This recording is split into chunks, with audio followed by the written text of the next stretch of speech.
Hello everyone. I hope my video finds you very well, very active and very happy.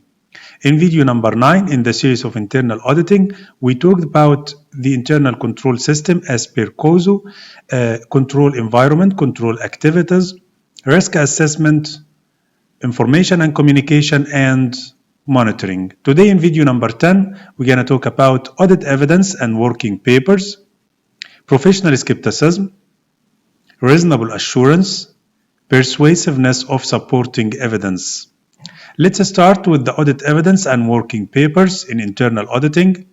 The internal auditors are required to gather and evaluate sufficient appropriate evidence to support their conclusions. The internal auditors are required to exercise extensive communication with auditee personnel throughout the engagement to gathering sufficient and appropriate evidence. What about professional skepticism and how to define the professional skepticism in internal auditing?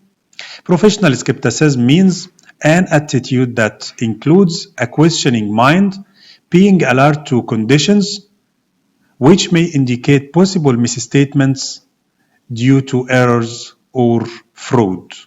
We have some hints for skepticism: taking nothing for granted, not assuming that auditee personnel are either honest or dishonest, continuously questioning what you hear and see, and gather supporting evidence, critically assess the audit evidence.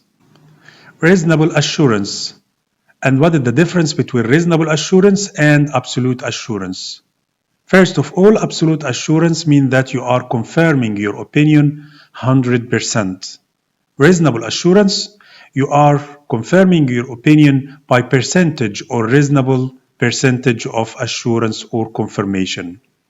Internal auditors provide reasonable, not absolute assurance due to the following: reliance on evidence that is persuasive rather than absolutely convincing, audit decisions that are rarely black and white, the nature and extent of gathered evidence and the types of decision made, the fact that internal auditors' conclusions and advice must be formed at reasonable cost within reasonable length of time to add economic values.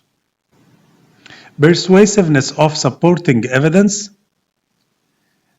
In auditing, you can see that some evidence or some supporting documents more stronger than others based on number of criteria. Let's see. Audit evidence is persuasive if it enables the internal auditors to formulate well-founded conclusions and advice confidently.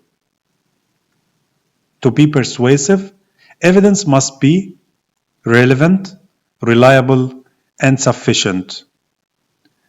The supporting evidence to be relevant, you have to ask this question: is the evidence related to the audit objective and support the auditor's conclusion?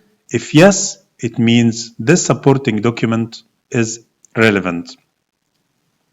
Second criteria is reliable, and you need to ask this question: is the evidence come from credible source and auditor directly obtained the evidence?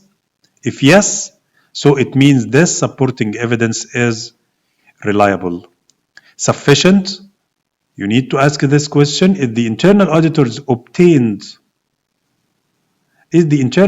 obtained enough evidence to support their conclusion?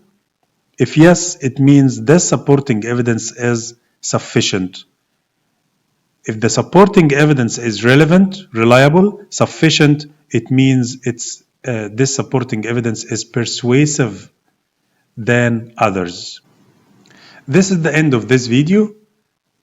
In the next video, we're going to continue our talking about audit evidence and working papers. Thank you so much, and bye-bye.